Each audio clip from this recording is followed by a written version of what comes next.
Itu kita akan berdiskusi dengan pengamat terorisme dan intelijen, Mas Ridwan Habib yang sudah bergabung bersama kami secara virtual. Mas Ridwan, selamat siang. Selamat siang. Agung di sini, Mas Ridwan. Terima kasih sudah sempatkan waktunya untuk bergabung bersama kami di Berita 1 Breaking News. Mas Ridwan, kami coba mengupdate begitu. Ini gambar terkini di lokasi kejadian di sekitar SMA 72 Jakarta Utara.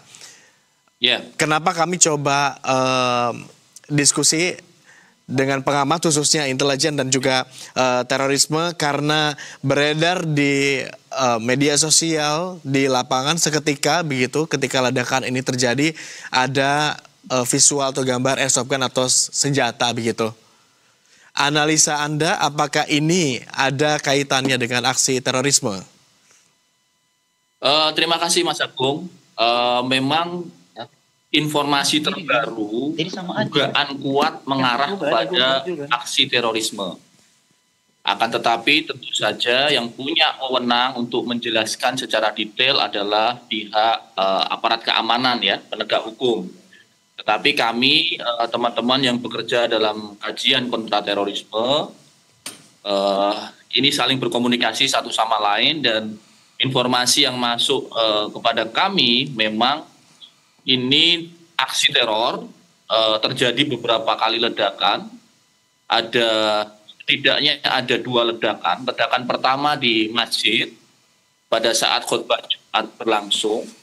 Lalu ledakan kedua terjadi di pintu belakang SMA Negeri 72.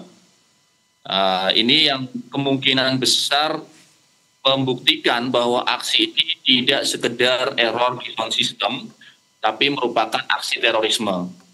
Tetapi sekali lagi, ini adalah informasi yang masih berkembang, ya Mas. Tentu saja nanti yang boleh atau berhak menjelaskan kepada publik tentu saja pihak keamanan, polisi atau penegak hukum. Tetapi setidaknya saat ini dari pengamatan Anda ada dugaan ke sana begitu ya? Karena ledakannya terjadi 2 kali. Ini bahkan satu di lokasi masjid. Masjidnya pun bukan masjid umum tapi masjid sekolah. Kemudian satu lagi di gerbang, tadi Anda menyebutkan. Dugaan Anda apakah ini merupakan ledakan yang terorganisir atau justru karena ketidaksengajaan? Ya, kalau dari sisi analisa target, tentu saja ini bukan target kelompok teror. Karena dalam terminologi terorisme di Indonesia selama ini yang kami pelajari, masjid di SMA, ya, masjid di SMA di mana ada pelajar di situ, itu tidak pernah menjadi target. Memang pernah kelompok teror melakukan serangan di masjid, tetapi serangannya di Masjid Polres di Cirebon. Bukan di sekolahan begitu ya? Bukan di sekolahan. Jadi indikasi awal, dugaan sementara dari kami yang mengkaji kontraterorisme, kemungkinan besar pelakunya melakukan transiting. Jadi mereka mungkin 1 atau 2 orang pelaku ini mentargetkan target lain, dan mereka berhenti untuk istirahat atau sholat Jumat, tetapi kemudian amunisi atau bahan peledak mereka meledak lebih awal. Ini dugaan ya Mas, sekali lagi ini dugaan. Ini sekali lagi hanya dugaan kami, belum bisa dikonfirmasi 100% kebenarannya. Jadi supaya juga pemirsa tidak simpang siur. Kalau masjid sekolahan begitu atau juga mungkin siswa-siswi tidak pernah menjadi target terorisme, siapa dugaan Anda kalau gitu target sebenarnya dari tindak terorisme ini? Ya, ini memang sangat simpang siur ya. Kita juga belum bisa, saya terus terang belum bisa berani untuk menyebutkan targetnya, Mas. Tetapi kalau dilihat dari identifikasinya, kemungkinan ini adalah kelompok-kelompok yang mencoba melakukan mirroring atau mencontoh tindakan yang sama yang pernah dilakukan oleh seorang teroris ultranasionalis di Selandia Baru, namanya Brenton Tarrant. Bagaimana Anda bisa mencoba mengindikasikan itu, mirroring ini? Polanya, dari polanya atau dari cara kerjanya atau dari apa? ini dianalisa dari foto yang beredar di teman-teman analis kontrateror. Ini ada foto senjata yang diberi nama Brenton Taran di situ. Di larasnya diberikan tulisan di situ, sehingga kemudian kami mendapatkan satu kesimpulan bahwa kemungkinan pelaku ini mencoba membalaskan dendam dari tindakan Brenton Taran yang melakukan serangan pada beberapa tahun lalu di Selandia Baru, dan dia melakukan serangan pada saat Muslim sedang sholat Jumat di Christchurch di Selandia Baru. Okay. Jadi kemungkinan itu, tapi sekali lagi Mas, ini masih sangat sumir ya. Okay. Supaya juga nanti pemirsa tidak bingung. Jadi mari saya menghimbau juga menunggu informasi resmi dari pihak yang berwajib. Okay. Kita tunggu nanti spokesperson secara pasti menyampaikannya seperti apa. Tetapi ini kita coba garis bawahi bersama-sama begitu ya, Mas Ridwan. Sifatnya ini baru sebuah analisa, hipotesa awal begitu ya, belum merupakan sebuah katakanlah kesimpulan dan fakta yang mungkin nanti akan kita nantikan dari pemangku kebijakan. Lagi, ini hanya analisa. Kalau begitu dari kacamata Anda, analisanya ini berasal dari kelompok yang mana? Teroris yang mana? Ya, kalau dari pelaku yang mempunyai kapasitas pembuatan bahan peledak, di Indonesia ini sebenarnya ada beberapa faksi. Oke.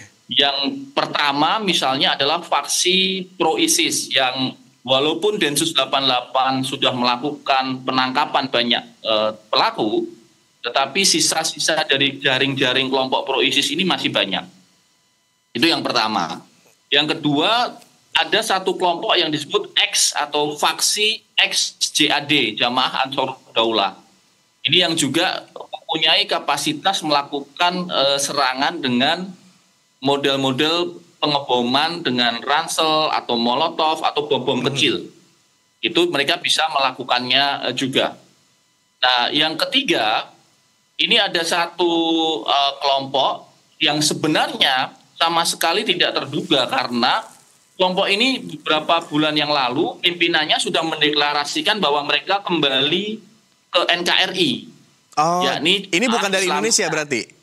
Bukan, di Indonesia. Maksudnya kembali ke Pancasila. Oh, okay. Membubarkan organisasinya dan kembali ke Pancasila.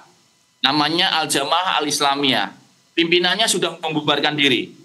Tetapi kita tahu bahwa banyak sekali anggota-anggota JI yang di luar komando yang masih mempunyai kemampuan melakukan perakitan bom.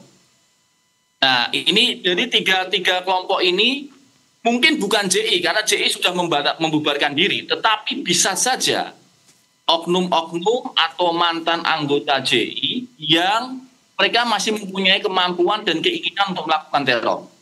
Nah, ini yang saya kira juga nanti seiring perkembangan Mas Agung tentu akan makin jelas. Oke, Mas Ridwan, tetapi spesifik kalau misalnya Anda coba menelaah hanya ada 3 faksi yang punya kemungkinan begitu ya terlibat di dalam insiden ini karena hanya 3 faksi itulah yang bisa membuat senjata ledak seperti ini begitu ya?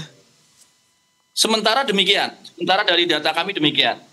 Oke, tapi mungkinkah kita punya katakanlah analisa atau alternatif lain dari dugaan sementara ini begitu? Misalnya bahwa ini bukan sesuatu hal yang tidak sengaja begitu, tetapi sebetulnya upaya yang tengah mereka lakukan kemudian keburu ketahuan dan sebagainya sehingga kemudian sempat terjadi katakanlah mungkin bukan baku hantam tapi sempat ada upaya penyelamatan sehingga kemudian ledakan tidak terelakkan atau seperti apa? Ini sekali lagi Mas Agung, kalau dilihat dari karakteristik ledakannya, ini meledak tiba-tiba. Jadi bukan yang sudah ditargetkan begitu ya. Dan bukan sengaja dipantik ledakannya gitu ya? Ya betul. Jadi ini terpantik gitu, terpantik. Oke, tetapi apa kalau begitu yang bisa menyebabkan ledakan itu terpantik kalau memang itu disimpan dalam kondisi biasa saja?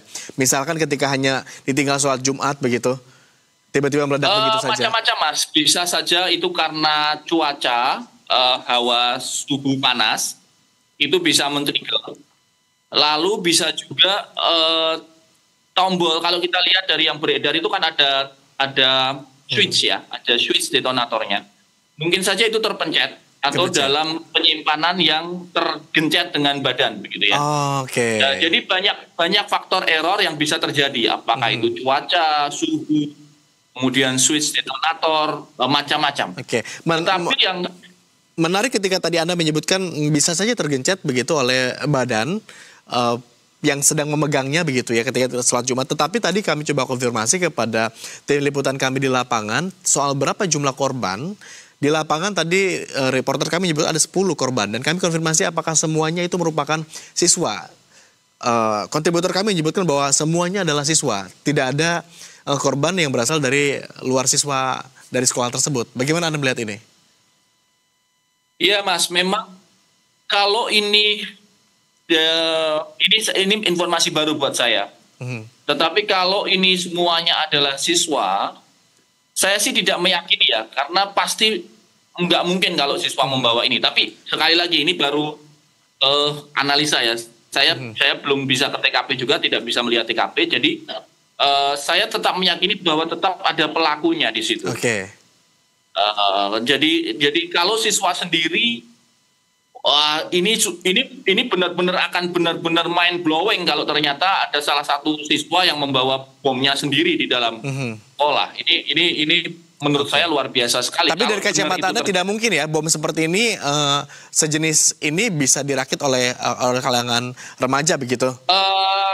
Mungkin, cuma kemungkinannya sangat kecil sekali. Oke. Sangat kecil sekali karena ini membutuhkan ketelitian, membutuhkan mental gitu ya. Jadi saya kira sangat kecil kemungkinannya gitu.